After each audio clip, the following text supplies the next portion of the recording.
એ four એમ, આજથી તમારું ધ્યેય નક્કી કરજો. ધ્યેય નક્કી કરવામાં ઘણી વખત મમ્મી પપ્પાએ નક્કી કરી રાખ્યું હોય કે મારો દીકરો તો ક્રિકેટર બને, ક્રિકેટર. પણ એ દીકરાને ક્રિકેટરમાં બિલકુલ ઇન્ટરેસ્ટ ન હોય, દીકરાને પેઇન્ટિંગમાં ઇન્ટરેસ્ટ હોય, પણ મા બાપ તરીકે ક્યારેક એને એના જીવનની અંદર આગળ જવું હોય ને તો જવા દેવાનું. એને કહેવાનું કે તને બૂટ ચપ્પલ સીવતા આવડે છે ને, તું મોચી બનવું છે ને, તારે વિશ્વનો શ્રેષ્ઠ મોચી બન. બરાક ઓબામાને એમ થાય કે તારી પાસે બૂટ સીવડાવે છે. ડોનાલ્ડ ટ્રમ્પની ને બેઠા બેઠા થાય બૂટ પહેરવા હોય ને તો ભારતની અંદર, ગુજરાતની અંદર, જુનાગઢની અંદર ઓલી સોસાયટીની અંદર રહે છે ને એ દીકરો બહુ જોરદાર બનાવે છે. વિશ્વની અંદર શ્રેષ્ઠ થઈ શકે ને.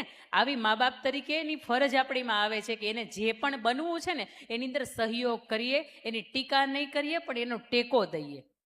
નાનું બાળક હોય ને તમને પૂછવામાં આવે કે હું બનવું છે, એટલે હજી તો એને ખબર ન હોય ને પહેલાં તમે જવાબ આપો. જ્યારે એના વિશ્વને ઓળખવા દો, વિશ્વને જાણવા દો ને ત્યારે એ નક્કી કરશે કે એને હું બનવાનું છે. અને એણે નક્કી કર્યું છે ને એની અંદર આપણો મા બાપ તરીકે ટેકો આપવાનું છે, એની ટીકા કરવાની નથી. બીજી વાત કે એનો છોકરાને પણ એટલા જ ટકા આવે છે, તારે એટલા જ ટકા આવે તો એના છોકરાને આગળ જઈને ડોક્ટર બનવું છે તો તારે કેમ સાયન્સ નથી લેવું? હરખામણી હું કામ એને કરીએ ભાઈ? એક તપેલી અંદર તમે મગ પલાળો, મગ બધા એક હારે પલ્લી જાય, બે ચાર કવડું રહે ને. એ વાતની સાબિતી કરે છે કે બે ચાર બાળકો તમારા મારા 60ની વચ્ચે એવા હોય કે એને શીખતા થોડીક વાર લાગે. ઢોકળાનું ખીરું તમને ખબર જ હોય કે 8 કલાકની અંદર હાથો આવી જ જાય. તેમ છતાંય ક્યારેક એવું બને હાજે ઢોકળાનું ખીરું તમે બધો મસાલો તૈયાર કરી નાખો ને તો ખીર હાથા નથી આવતા. અમુક વાર લાગે, અમુક સમય લાગે ને બાળકને. એબીસીડીનો એ શીખવે છે કે એમ નક્કી કરો. એબીસીડીનો બી શીખવે છે બિલીફ, આત્મવિશ્વાસ કેવો હોય. કર્ણાટકનું એક બાળક જેનું નામ મોહમ્મદ કૈફ, ધોરણ 10ની એક એક્ઝામ લેવાય કે એનું નામ SSCL.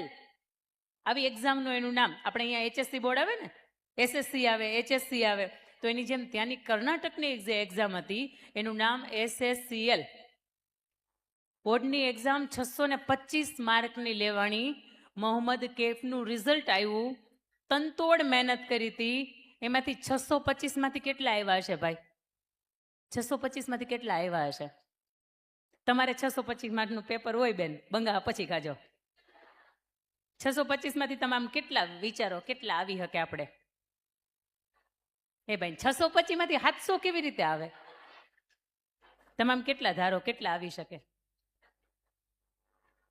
625 માર્ક્સનું બેન પેપર છે, આમાંથી તમે પેપર આપો તો કેટલા આવે? 550. વેરી ગુડ, બહુ સરસ. ભગવાન તમારું ભલું કરે. તમે હા ત્રીજા, એ પહેલા બીજા ને ત્રીજા.